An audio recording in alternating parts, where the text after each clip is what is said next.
శ్రీమాత్రే నమః. నమః శివాయ. నందీశ్వరుని దర్శనం తర్వాత మనం ఒకవేళ అభిషేకం చేయదలుచుకుంటే మనం స్వయంగా చేయాల్సి వచ్చినప్పుడు మనం ఏం చేయాలి?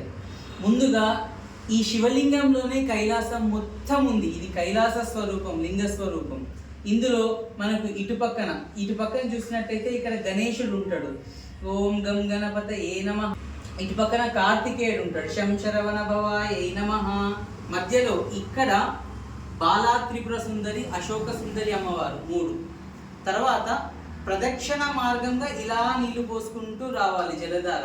ఎందుకంటే ఇది పార్వతీ స్వరూపం. ఈ యోనిపీఠం ఏదైతే ఉందో పానవట్టం పార్వతీ అమ్మవారి స్వరూపం, పైన లింగ స్వరూపం అయ్యేవారు.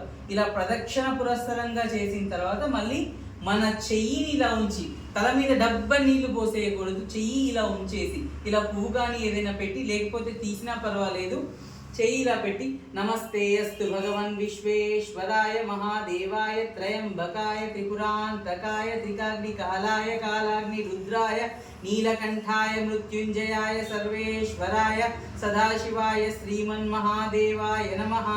మృత్యుంజయాయ రుద్రాయ నీలకంఠాయ శంభవే అమృతేశాయ శర్వాయ మహాదేవాయ తే నమః. మనం ఇక్కడ రుద్ర నమకం శంఖంతో పాటు అన్ని అంగన్యాస కరన్యాసాలు చేసుకుని అభిషేకం చేసుకోవచ్చు. ఇది అభిషేక విధి స్వామివారికి. అయితే అభిషేక అనంతరం అలంకరణ అయిపోయిన తర్వాత మామూలుగా మనం శివాలయంకి వచ్చినాం అనుకోండి, అప్పుడు స్వామివారి పంచముఖాలు ఉంటాయి, పంచబ్రహ్మలు అని అంటాం. అది ఎలా? ఇది తూర్పు, ఇటువైపు స్వామివారు తూర్పుకు చూస్తున్నారు. ఇప్పుడు స్వామివారి ముఖాలు ఏముంటాయి? ఫస్ట్ ఇటు తూర్పుకు చూసే ముఖం తత్పురుష ముఖం, తత్పురుష ముఖాయ నమః. ఇటు పక్కకు దక్షిణాన్ని చూస్తున్న ముఖం ఉంటుంది, అఘోర ముఖాయ నమః. అదే పశ్చిమంలో సద్యోజాత ముఖం, సద్యోజాత ముఖాయ నమః. ఇటు పక్క చూసేది వామదేవ ముఖం, వామదేవ ముఖాయ నమః. పైన ఈశాన ముఖం, ఈశాన ముఖాయ నమః.